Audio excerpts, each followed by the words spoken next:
اقبال تیرے عشق نے سب بل دیے نکال، مدت سے آرزو تھی کہ سیدھا کرے کوئی۔ اقبال کہندا یا رسول اللہ میں پوری دنیا پھریا، مینوں سیدھا کوئی نہیں کر سکیا، لیکن تہاڈا عشق مینوں بھی سیدھا تیر کر کے چلا گیا۔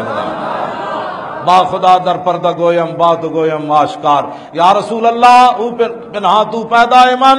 اقبال پھر اس مقام تے جا پہنچا، حضور اللہ سے تو پردے میں بات کرتا ہوں، آپ سے آمنے سامنے بات کرتا ہوں۔ فریاد ز افرنگ و دل آویزی افرنگ، فریاد ز شیرینی و پرویزی افرنگ، عالم ہما ویرانہ از چنگیزی افرنگ، معمار حرم باز بتا میر جہاں خیز، از خواب گراں خواب گراں خواب گراں از خواب گراں خیز۔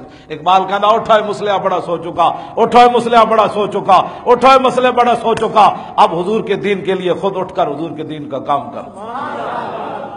یہ ہے اقبال قلندر لاہوری جو غازی علم الدین کے ساتھ کھڑا ہوا، غازی عبد القیوم کے ساتھ کھڑا ہوا۔ اقبال ہیں لیٹے ہوئے سن، کراچی تو بندے آ گئے۔ غازی علم عبد القیوم کون ہے پتہ ہے؟ ٹانگا چلاندا سی، ٹانگا لاؤ کراؤ ہزارے تو روٹی کمان گئے سی، اتنے کوچوان سی غازی عبد القیوم۔ تے انہوں ایک دن پتہ چلیا بھائی گستاخ اج عدالت پیش ہونا، انہوں حضور دے خلاف گل کی تھی۔ میں کہا دنیا بڑے بڑے ٹانگے چلائے ہونے، وہ بھی کوچوان ہے جڑا تو ٹانگا چلایا۔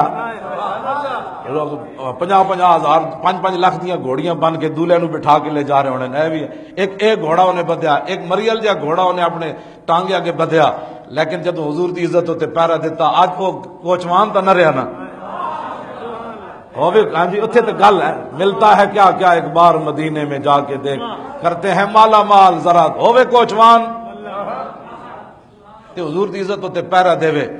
تو پھر اقبال جیسا بندہ بھی اٹھ کے، انہوں کراچی وہ بندے آ گئے، انہوں نے کہا جناب تسی گورنر جڑے انگریز ہے نا انہوں کوئی تھوڑی سفارش کرو غازی عبد القیوم رہا ہو جائے۔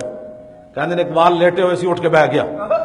اقبال بالکل خوش بیٹھا سی، وہ چہرے ہوتے جناب شرمندہ پریشانی دے آثار۔ اقبال بالکل انسام گیا، زرد روح ہو گیا، چہرہ وہ زرد ہو گیا۔ وہ کہنے لگا اوے ساڈا منڈا اندر پریشان ہے، ساڈا منڈا پریشان ہو گیا، اس واسطے آئے ہو؟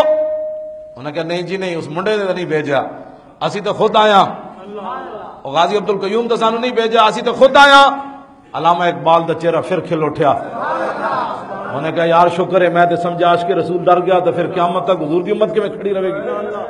پھر علامہ اقبال قلندر لاہوری، اسی انہاں کو بھیک نہیں منگی، اے جڑا کہندے نا رحم کی اپیل، اسی بھیک نہیں منگی۔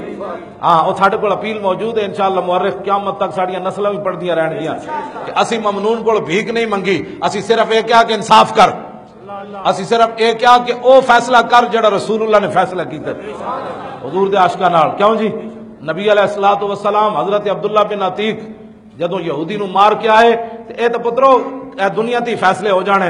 حضرت عبداللہ بن عتیق دی پنڈلی ٹوٹ گئی، ایک سیڑھی اترن لگے نا اس دے قلعے تو مار کے ابو رافع یہودی نو، تے انہاں سمجھا سیڑھیاں مک گئیاں، انہوں نے پیر رکھیا تے آپ دی پنڈلی ٹوٹ گئی، تے انہاں پھر اپنی جڑانا اس نال دستار نال پنڈلی بن کے حضور دی بارگاہ وچ لے آئے۔ عرض کیتی حضور میں تہاڈے دشمن نو تو مار آیا، لیکن میں سیڑھیاں اتردے میری پنڈلی ٹوٹ گئی۔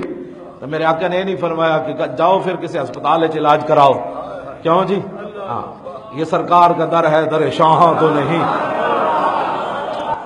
تو میرے آقا تسی حضور دی عزت تے پیرا دین والے نو دہشت گرد کیا کہ تسی پھانسی چاڑیا، ہن دسو رسول اللہ کیا کیتا؟ حضرت عبداللہ بن عتیق دی جدو پنڈلی ٹوٹ گئی تے رسول اللہ لعاب دہن لایا۔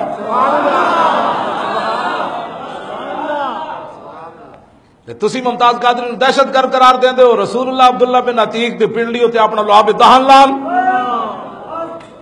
پھر ہم سے کہتے ہو کہ جناب کوئی نرم بات کرو، کوئی ایسی بات کرو، ایسی بات نہیں ہو سکتی۔